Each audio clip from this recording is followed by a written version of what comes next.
¿Qué tal? El día de hoy les voy a compartir una guía sobre cómo ser restaurados bíblicamente. Así que vamos ahí. Acá tengo un archivo de Illustrator.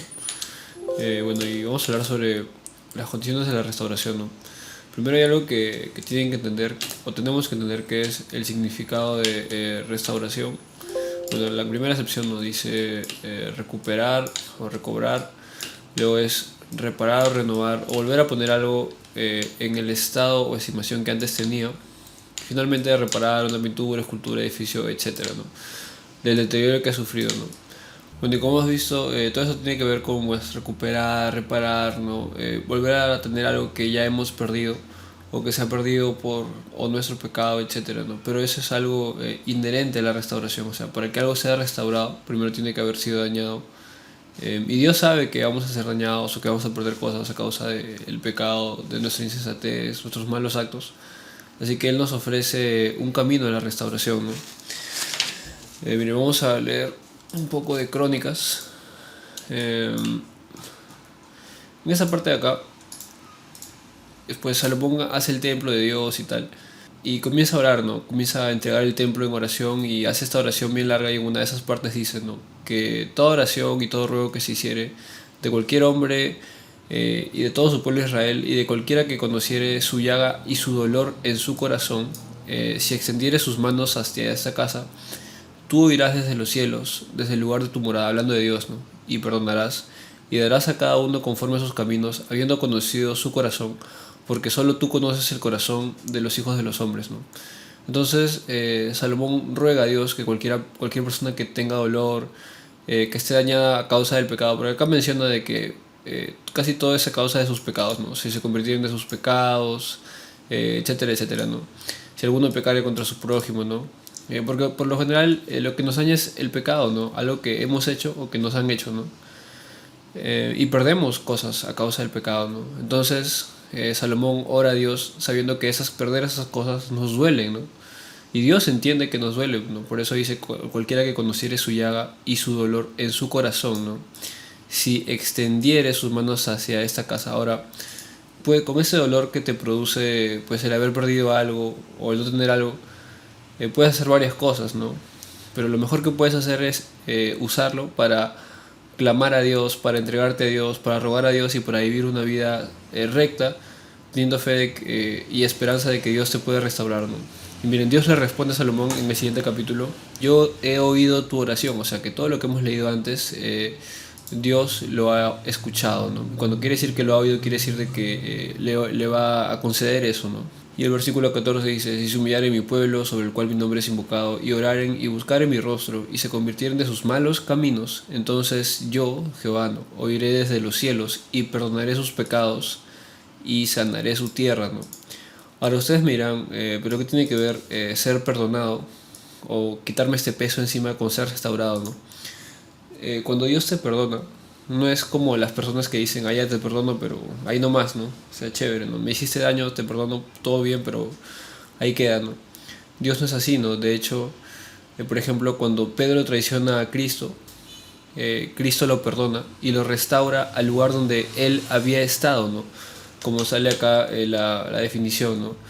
Reparar en el estado o estimación que antes tenía, ¿no? O sea, Pedro era como el líder de los 12 discípulos y Cristo lo afirma, y no solo eso, sino que lo lleva más allá, lo hace como cabeza de su iglesia, ¿no? Por eso, recuerdan la definición de Esed, que es como más que misericordia. O sea, no solamente te perdona, sino que te bendice, te ama, ¿no? Te cuida, porque no es una misericordia de un rey a un extraño, sino es más que la misericordia de un padre a un hijo, ¿no? Es algo más fraterno, ¿no? Así que por esas cosas tenemos la seguridad de que Dios nos quiere restaurar si es que hemos perdido algo. O sea, Dios desea que este dolor que aparece acá, en esos versículos donde dice, el que conociere su llaga y su dolor en su corazón, Dios desea sanar eso. Y podemos verlo, por ejemplo, creo que es Salmo 147. Aquí está, mira. Dice: Él sana a los quebrantados de corazón, ¿ok? Él cuenta el número de las estrellas, y todas ellas llaman por su nombre. Grande es nuestro Señor y de mucho poder, y su entendimiento es infinito. Ahora, el hecho de que esos tres versículos estén juntos tiene algo muy interesante que ver, ¿no? Miren, se lo voy a explicar acá. Si Dios sana a los quebrantados de corazón, entonces dice, Él cuenta el número de las estrellas y a todas ellas llama por su nombre. Ahora, eso es algo que te debe ayudar a ti a hacerte una pregunta, ¿no? Eh, si Dios cuenta el número de las estrellas, ¿no? Porque eso es lo que dice la palabra. Si Dios cuenta el número de las estrellas y las llama por su nombre, entonces Dios conoce el quebranto de mi corazón, ¿no? Porque las estrellas, o sea, no tienen número, no son muchas, son muy grandes, ¿no? Entonces, si Dios conoce el número de las estrellas y las llama por su nombre, entonces Dios conoce mi dolor, Dios conoce lo que he pasado, Dios conoce lo que me han hecho y Dios conoce mis heridas, ¿no? Ahora, hay muchas heridas, muchos tipos de cosas, muchas cosas que podemos haber sufrido. Entonces, no es como que hay una sola manera de sanar las cosas, ¿no? Por eso, acá está el otro versículo. Grande es el Señor nuestro y de mucho poder para hacer todo lo que Él quiere, incluyendo sanar todo tipo de heridas. Y su entendimiento es infinito, ¿no? Infinito. Quiere decir que no tiene fin. Quiere decir que cualquier cosa que tú tengas en la vida, que tú digas, pucha, no puedo salir de esto, estoy muy dañado, no sé si nunca cambiaré, es mentira, ¿no? Porque Dios, el entendimiento de Dios es infinito y Dios entiende no solamente tu problema, sino que entiende cómo curarte, cómo sanarte, cómo restaurarte, ¿no? Así que el mayor de los problemas no es que Dios lo pueda hacer o no, eso es algo que es, como dice la palabra, para Él no hay nada difícil, ¿no? O sea, para Dios es sencillo sanarte. El mayor de los problemas es que tú quieras ser sanado, ¿no? Porque a veces es como esta persona que Cristo encuentra en el cerca de un lago y pues le pregunta, ¿no? ¿Quieres ser sanado? Y él le responde cualquier otra cosa, menos sí, ¿no? Le dice, no, no tengo nadie que me lleve al lago. En vez de decir, sí quiero ser sanado, pone excusas, ¿no? Así que no debemos hacer eso, no debemos poner excusas nosotros, porque no es algo que nazca de la fe, ¿no? La fe responde, sí, quiero ser sanado. Luego les comparto los versículos. Ahora, quiero decirles algo. Quiero acabar, antes de entrar en la parte del diagrama de Venn y tal, explicando que hay algo más que es necesario para que seamos restaurados, ¿no? Toda nuestra restauración tiene un precio, ¿no? Es como que, imagínate que tú perdiste, tienes tu padre y tú perdiste un celular, ¿no? Un celular muy caro, no sé, un iPhone 14, ¿no? Y tu padre te lo restaura y dice, ¿sabes qué? Ya te perdono, papá, te compro otro, ¿no? Y te da otro iPhone 14, ¿no? Ahora ese iPhone 14 tuvo otro precio, ¿no? Así todas las cosas que perdemos a causa del pecado. Sé que es un ejemplo raro, ¿no? Pero igual, así todas las cosas que perdemos a causa del pecado también necesitan un precio, ¿no? Alguien necesita pagar por eso, por todo lo que hemos perdido, ¿no? Y la respuesta está en Cristo, ¿no? Sin Cristo nosotros no podemos ser restaurados y de hecho nunca seríamos restaurados sin la posibilidad de Cristo. Y aún la gente del Antiguo Testamento, de antes de Cristo, toda su restauración la pagó Cristo en la cruz, ¿no? Miren, acá este salmo es el Salmo 80. Está hablando sobre cómo Dios desechó a su pueblo a causa de todos sus pecados, ¿no? De hecho, acá dice, ¿no? ¿Hasta cuándo mostrarás indignación contra la oración de su pueblo? O sea, Dios no escuchaba sus oraciones porque ellos habían pecado demasiado, ¿no? Ya era mucho y como que Dios es santo y dice, no, no voy a escuchar eso, ¿no? Y luego habla sobre lo mal que la pasaron, ¿no? Le dice de comer pan de lágrimas, y beber lágrimas en abundancia. Nos pusiste por escarnio a nuestros vecinos y nuestros enemigos se burlan entre sí. Y acá está la oración. Esta oración aparece 3 veces. Miren, dice, comienza con, oh Dios, restáuranos, haz resplandecer tu rostro y seremos salvos. Continuando, oh Dios, restáuranos, haz resplandecer tu rostro y seremos salvos. Y al final acaba, oh Jehová Dios de los ejércitos, restáuranos, haz resplandecer tu rostro y seremos salvos, ¿no? Y ahí está hablando de todas las cosas que Dios hace o que Dios hizo o permitió para que le fuera mal, ¿no? A causa de sus pecados. O sea, Dios apartó de ellos y le fue mal, ¿no? Y acá el salmista hace una invocación, ¿no? Dice, Dios de los ejércitos, vuelve ahora, ¿no? Mira desde el cielo y considera esta viña. Ahora recuerdan la oración de Salomón, ¿no? Como que tú mirarás desde los cielos, Señor, ¿no? Mira desde el cielo y considera esta viña. Se refiere a Israel, ¿no? La viña. Y luego, o sea, hablando de que considere, de que perdone, dice, sea tu mano sobre el varón de tu diestra, sobre el Hijo del Hombre que para ti afirmaste. O sea, que nuestros pecados los pague el varón de tu diestra, ¿no? Que el precio de nuestra restauración lo pague el Hijo del Hombre que para ti afirmaste. ¿Y quién es ese Hijo de Hombre? ¿Quién es el varón de la diestra, sentado a la diestra de Dios Altísimo? Es Cristo, ¿no? Entonces, aún el salmista por revelación entendía de que su restauración tenía un precio. El hecho de que Dios le perdonara, de que le diera lo que él había perdido y de que aún le llevara más allá, tiene un precio, ¿no? No es que simplemente, Dios es bueno, ¿no? Dios es justo. Si tú has pecado, es justo que te pase algo malo, ¿no? Entonces, si Dios tiene que restaurarte, alguien más tiene que pagar esa restauración, ¿no? Si no, no sería justicia, ¿no?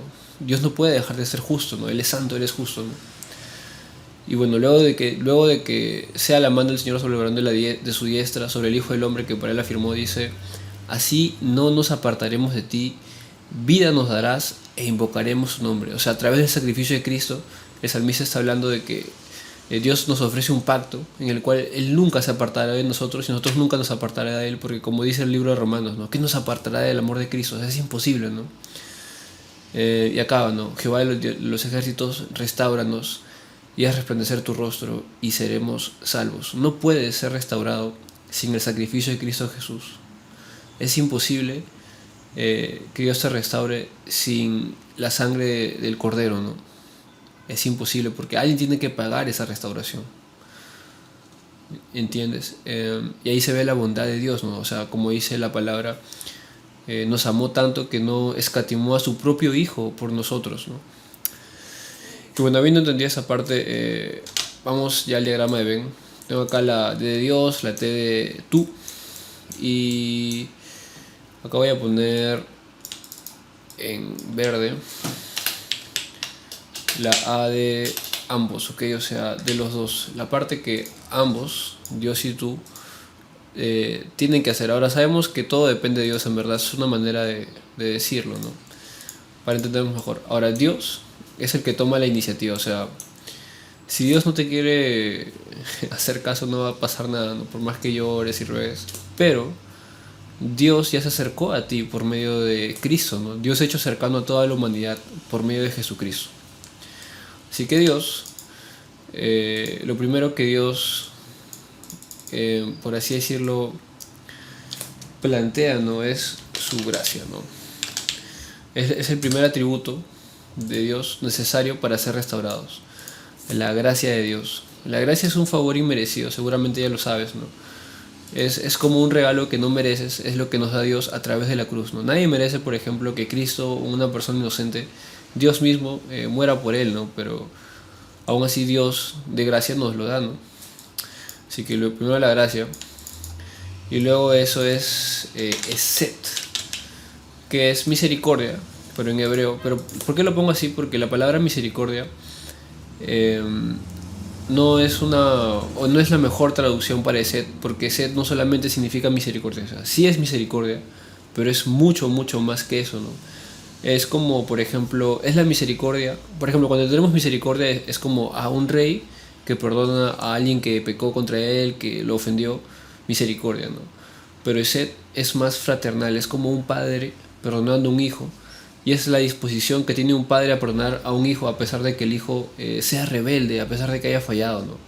O sea, es una misericordia muy fraterna y es una misericordia que cuando te perdona, o sea, como lo de Pedro y Cristo, ¿no? Cuando te perdona es como comienzas desde cero, ¿no?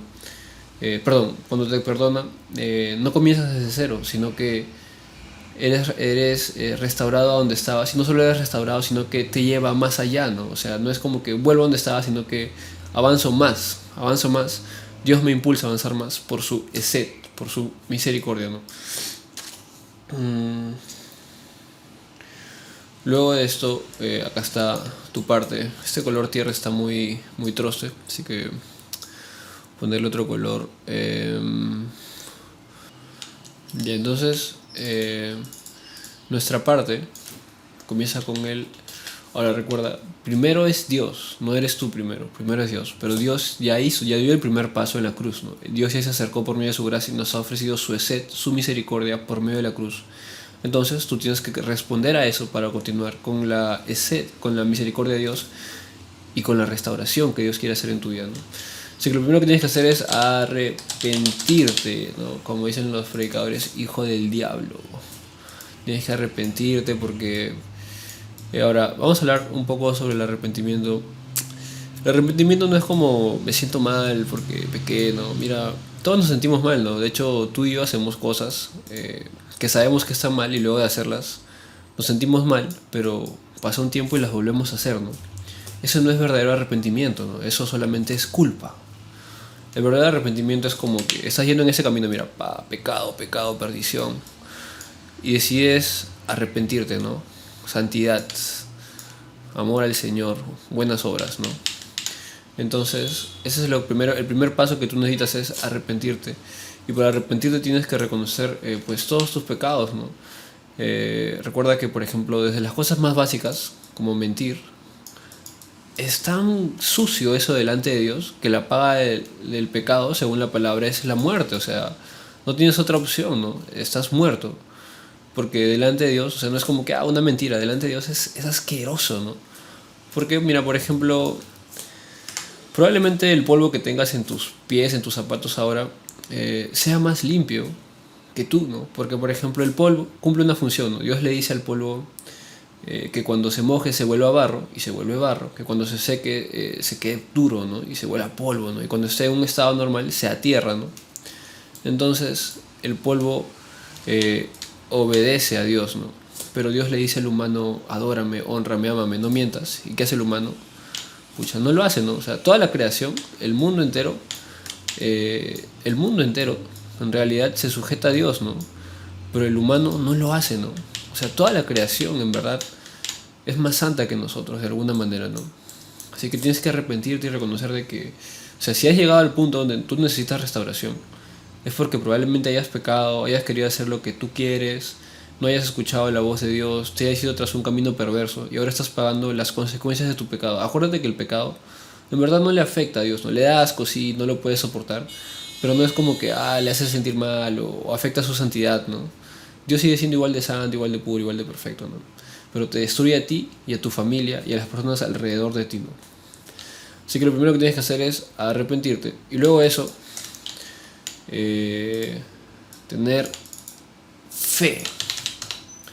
La fe es lo más lindo de la vida, ¿no? Ahora, la fe puede ir tanto adelante como luego, ¿no? ¿Por qué? Porque pues tienes que creer en el mensaje para luego arrepentirte, ¿no? Pero luego de arrepentirte aún tienes que seguir teniendo fe en que Dios va a hacer lo que dice su palabra, ¿no? Recuerda lo que hemos leído acá, por ejemplo, Él sana a los quebrantados de corazón. Entonces tú tienes que tener fe en que Dios va a sanar tu corazón, ¿no? Tienes que tener fe, ¿no? O sea, tienes que tener fe antes y tener fe después, ¿no? Así que fe va antes y fe también va después, ya. Así que voy a dejarlos ahí dos veces. Fe, ¿no? Creer, o sea, pero fe no es como que vamos a ver qué pasa, ¿no? Fe es una convicción. Una convicción viene como la palabra convicto, o sea, alguien convicto es alguien que está, ¿cómo les explico? Detrás de las rejas, ¿no? Está encarcelado, pues, ¿no? Por ejemplo, imaginemos que acá hay una persona, ¿no? Está acá así, pucha, y está encarcelado por predicar el evangelio, ¿no? Está encarcelado y no puede salir de esa cárcel, en verdad. Y no puede salir a no ser que alguien abra eso porque está convicto, no está atrapado. Entonces la fe, según la Biblia, es la convicción de lo que no se ve, ¿no? La certeza de lo que no se ve y la convicción de lo que se espera. O sea, tú estás seguro, o sea, completamente seguro, aunque no lo veas, aunque seas pobre, aunque seas estéril, aunque seas miserable, tú estás completamente seguro de que Dios va a sanar tu corazón, va a vendar tus heridas y que te va a sacar de tu miseria. Eso es convicción, o sea, estás atrapado en la idea.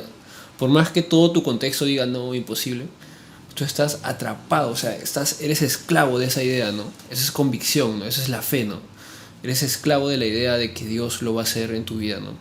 Así que tienes que tener ese tipo de fe, ¿no? No es como que, sí, le creo, ¿no? Es más, o sea, toda tu vida demuestra que le crees, ¿no?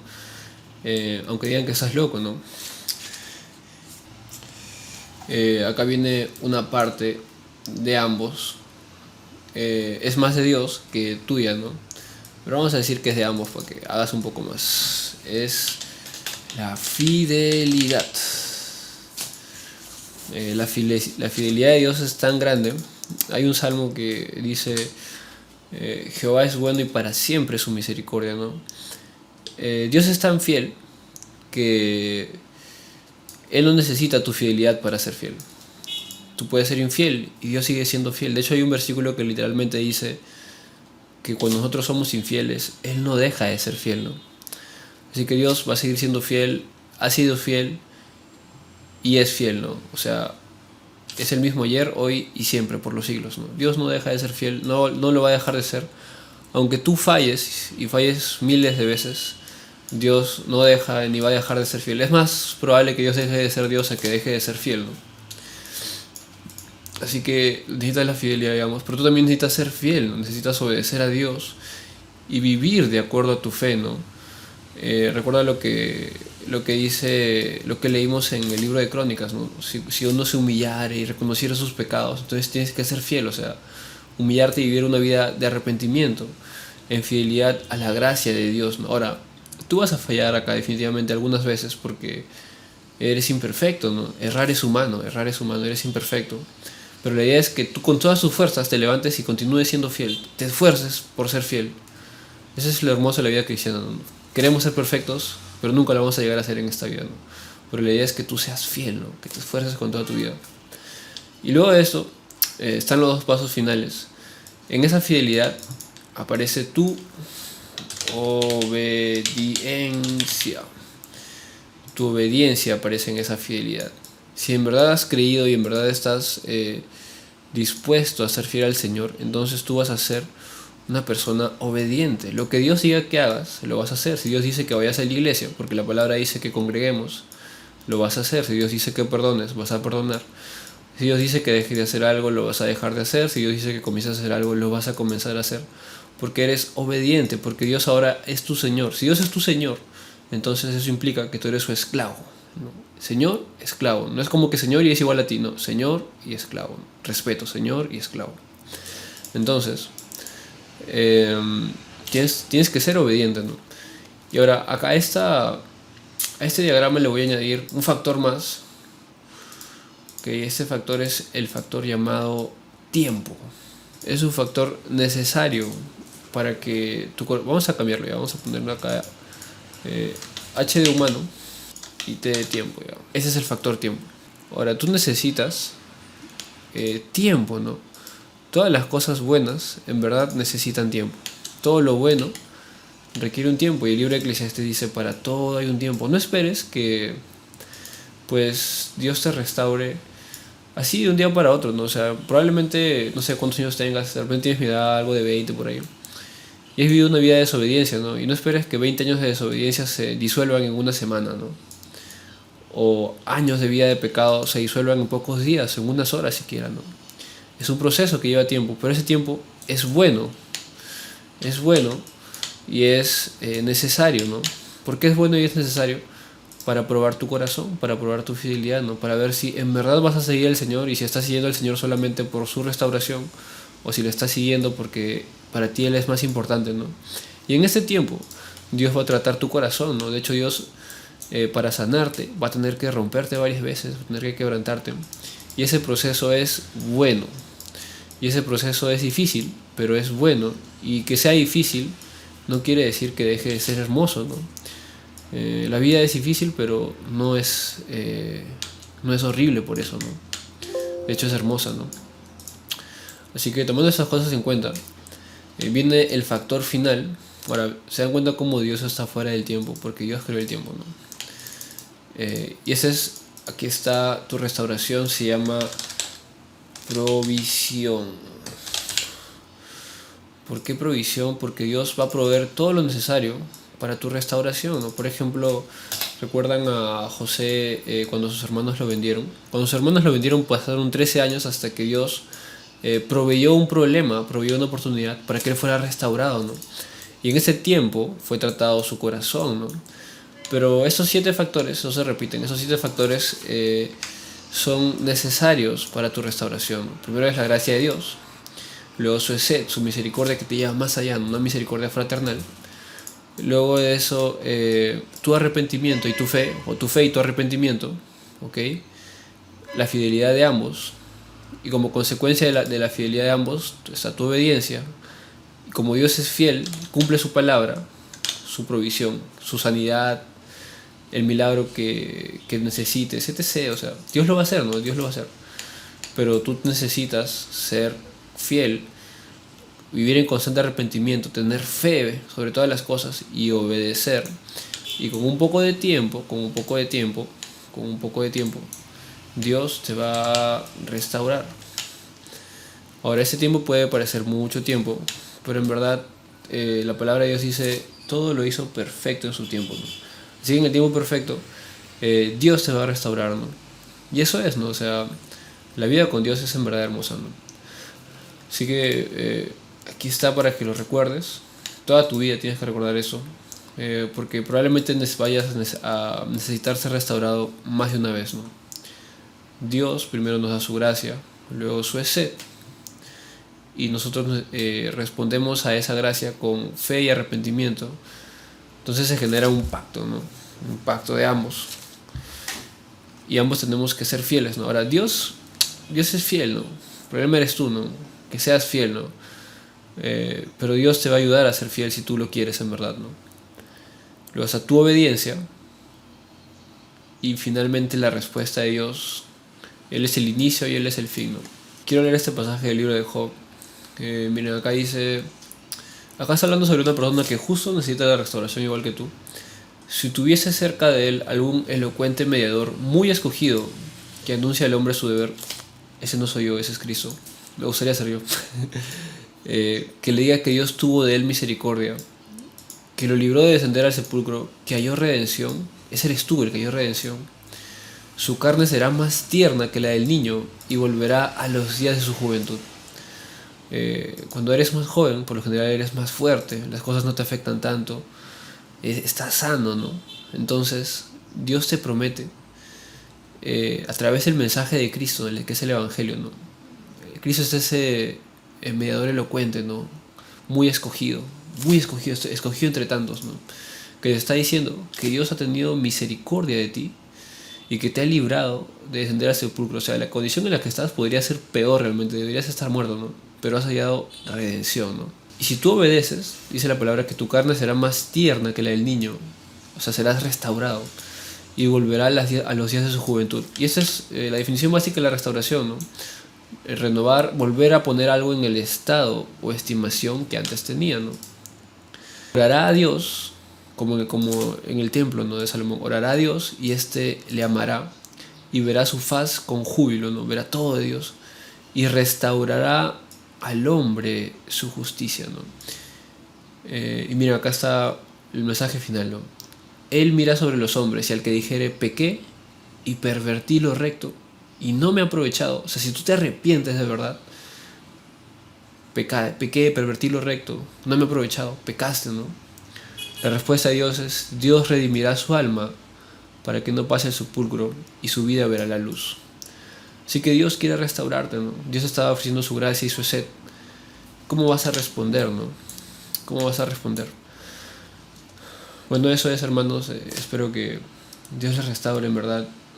Oro por ustedes para que en verdad Dios les tenga misericordia, les restaure, les sane, y ustedes puedan conocer la misericordia de Dios y su fidelidad y ver y entender de que Dios es un Dios fiel, es un Dios de pacto, y que su fidelidad realmente no depende de nosotros, sino de su grande misericordia, y que si Dios ha prometido algo, Él lo va a cumplir. Si Dios ha prometido sanar a los quebrantados de corazón y vendar nuestras heridas, Él lo va a hacer, porque Él es Dios y Él es fiel, y para siempre es su misericordia. Amén.